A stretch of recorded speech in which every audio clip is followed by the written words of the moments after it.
Hello প্রিয় দর্শক, আসসালামু আলাইকুম। আমি সাধারণ ছোট একজন কৃষক। আমি বড় ধরনের কৃষক হইতে পারিনি, তো একটু কুশের লাগাইছি। ইনশাল্লাহ সফলতা আমার হয়েছে। হয়তোবা বেশি করতে পারিনি, তারপরে অল্প করছি। অল্প করলেও ইনশাল্লাহ সফলতা আছে। তা আপনারা আখ চাষ করবেন, কিভাবে করবেন এবং কি কীটনাশক দিলে ভালো হয় সেই বিষয়ে কিছু কথা বলতেছি। আপনারা দেখেন, এই যে আমি কুশের লাগাইছি, আমি হাতকে 1 হাত 1.5 হাত ফাঁক দিছি।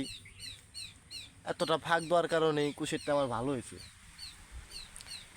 এবং এখন এই পাতা ভাঙিয়ে দিতেছি। পাতা ভাঙার পরে